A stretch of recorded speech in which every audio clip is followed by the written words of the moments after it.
तो डाइवोर्स से आपत्ति नहीं, आपको सिर्फ अनाउंसमेंट के लिए लगाया? जी। क्या चाहती हैं आप?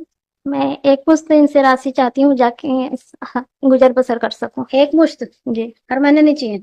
नहीं, किसके साथ रहती है अभी? माता पिता के साथ रहती हूँ। तो एक मुश्त चाहती हैं आप? जी। कितना? मैडम, मैंने 50 लाख एलिमनी लगाया है। हाँ। इनकी मासिक आय 65,000 इनका इनकम है। हाँ। और ग्राम भोथिया तहसील में रोड के ऊपर इनका मकान है खुद का। उसमें स्टेट बैंक और एटीएम संचालित होता है, जिनकी मासिक आय इनको किराया 60,000 मिलता है। और इसके घर में सीएससी सेंटर और किराए का दुकान भी है मैडम। और 20 कमरे का इनका मकान है, जिसमें 4 कमरे को इन्होंने बैंक कर्मचारी को रेंट पे दिया है। कुल मिला के इनकी मासिक इनकम 2.25 लाख है। तो इस प्रकार ये साधक संपन्न व्यक्ति हैं। तो मुझे 40 लाख रुपए एलिमनी दे सकते हैं। क्या करना आपका? व्हाट यू से? जो बोल रही हैं मैडम जी वो गलत है सर। वो जो है वो मकान है वो शामिल शरीक है और उसमें रेंट नहीं चल रहा है सर। मतलब स्टेट बैंक को ऐसे ही दे दिए? शामिल शरीक है सर, माता पिता के और भाई की संपत्ति है, उसमें से कुछ आया है जो लोन के रूप में। कितना मिलता है उससे? उसमें करीबन 10,000 रुपए सर। आपको मिलता है? नहीं सर, वो पूरे मतलब परिवार को मिलता है। बैंक का जो पेमेंट होता होगा वो तो ऑन क्रेडिट होता होगा अकाउंट में, शामिल शरीक के रूप में होता है सर। उसका अकाउंट पेश कीजिए। ठीक है सर, अकाउंट पेश कीजिए।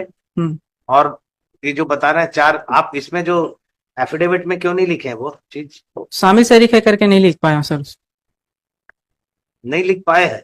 शामिल शरीक है सर, वो संपत्ति जानबूझ के नहीं लिखे हैं? नहीं, ऐसा कुछ नहीं है सर। तो ये चीज तो हमको मालूम नहीं था कि आपके स्टेट बैंक चला रहे हैं। क्या है सर, वो रिन्यूअल नहीं हुआ है और क्या है बैंक निकलने वाला था, इसलिए जानकारी नहीं दे पाया कि बैंक ने मेरे को नोटिस दिया है कि तो इसने ये जो गलत, ये जो जानकारी नहीं दी है, तो इसके लिए क्यों ना आपके ऊपर क्रिमिनल केस चलाया जाए? सर रिन्यूअल नहीं हुआ है, अभी किराया रिकूप नहीं है, अभी रिन्यूअल होगा तब होगा।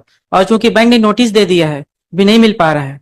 चूंकि मैडम ने आरोप लगाया था कि इनको किराया मिलता है, तो इससे पति पत्नी के विवाद के कारण डिस्प्यूट संपत्ति है, तो हम क्यों नहीं रहना चाहते करके, इसलिए मैं शामिल नहीं किया सर। और एटीएम चला गया है सर, एटीएम ने मेरे को नोटिस दे दिया है कि आप इस तरह से है तो नहीं रहेंगे। आपको 6 नंबर पढ़ा आपने? अन्य स्रोत किराया शेयर किराए में तो आपको बताना था कितना किराया किसको मिलता है। आप नहीं लिख दिए उसको। संपत्ति का विवरण, स्वयं की संपत्ति, पक्षकारों की संयुक्त रूप से संपत्ति, सब में नहीं लिख दिया।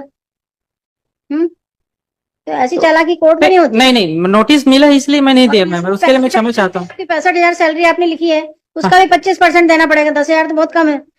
मैं मैडम को तो मैं रखने चाहता हूँ सर, और मैं रखने के लिए हर संभव प्रयास किया। धारा 9 भी लगाया, 97, 98 लगाया, और 125 इनका खारिज भी हो चुका है ना आपको। मैं तो प्रताड़ित हूँ मैडम, मैं तो रखना ही चाहता था, मैं डाइवोर्स तो चाहता ही नहीं था। अब मेरे पास कोई ऑप्शन ही नहीं मिला तो मैं क्या करता, और रहना ही नहीं चाहती।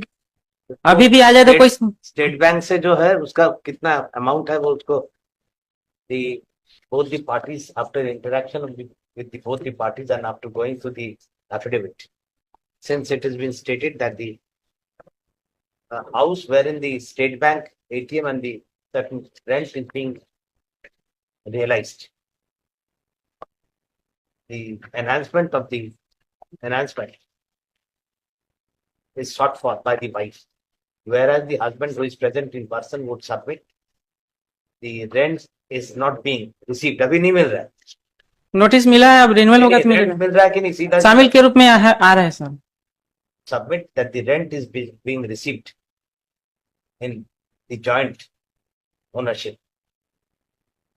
He is directed to place on record the account, copy of the account, which wherein the payment of rent is reflected. As we do not find the same has been shown in the affidavit shown by him. After such the reports are received, the notice also be issued to the कौन सा bank है? State bank. जी sir. State bank कौन सा branch? Bhothia branch. क्या branch? Bhothia branch. Bhothia branch में लॉट जाएंगे sir. Bhothia. The notice issued to the state bank to show how much remittance has been made to the family of Tarachand Sahu.